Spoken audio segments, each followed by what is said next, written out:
My dear friends, I am going to Europe next week, and I hope to see those of you in Europe and even those in Israel coming to France to our conference and attending the conference. There are wonderful teachers there, but I'm also going to teach there and lecture on Sunday, October the 31st, first lecture that morning, and I'll have 2 days workshop. I want to talk about something very, very important. And this is how excluded I feel our group is. How much people don't pay attention to the most important thing in the world.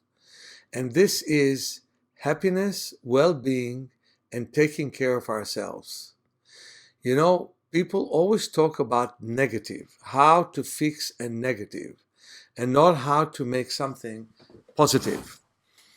So let's talk about the clumsiness of the medical establishment. If you take a look at real statistics, death from medical practice is ahead of anything else. Pandemic, disease, as well as accidents, more people die because the wrongful surgeries, wrongful medications that don't fit each other. Anytime you take a medication and make your body weaker, you're at risk of taking a medication that will contradict it with time and kill you.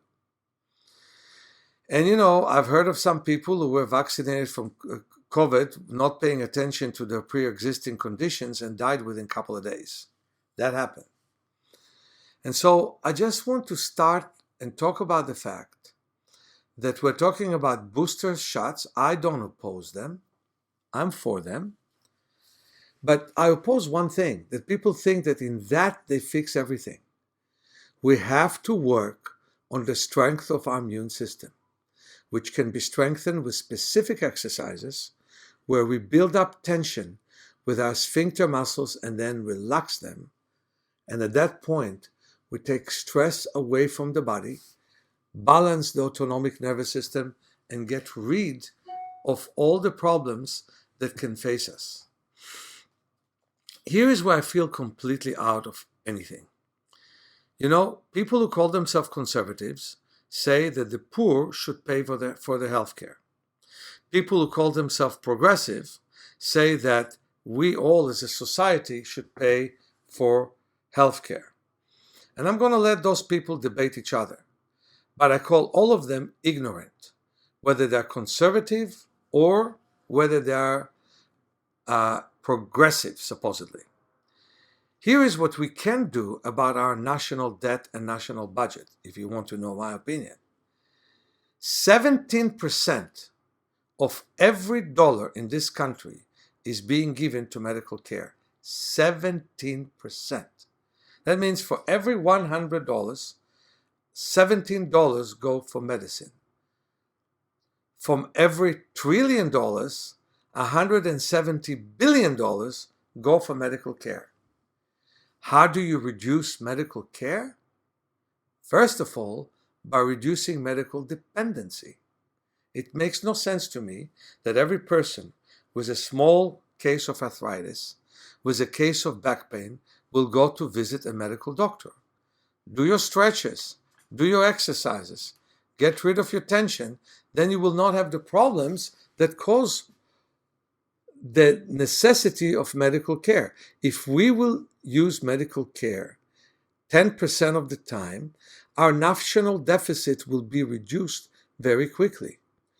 We heard in the time of Obamacare that more parks will be built, and yet with neighborhood resistance, with all kinds of other reasons, we don't have that many more parks to walk in. Now, walking in a park, I can tell you, is a very healing process. How you walk can be even more healing. Learning to walk heel to toe, learning to lift the leg up. By that, you prevent the digestive problems, so less visits to the doctor. You prevented headaches, less dependency on medications. And so the point is, we need right now to be honest about what happens with medicine. We live in old concepts, for example, that eyes cannot get any better. That's a total nonsense. They can definitely get better. They can get better in many situations. I just worked on a wonderful lady who is legally blind, came here with 1% vision, and left with 5% vision. Can you imagine how her life just now changed in 8 sessions? Where she could not see letters and now she can read large print, where she did not know where things start and end like objects and now she can observe them. That is the kind of medicine we need. To get rid of your glasses. And yet, Bernie Sanders, who wears glasses himself, campaigns to pay for everyone's glasses. Get rid of the need of hearing aids. Improve our hearing. That is a possibility. And yet, Bernie Sanders wants everybody to get free hearing aids if they need them. How about taking the need away from people? I'm not saying that we don't need medicine. I'm the last one to say it.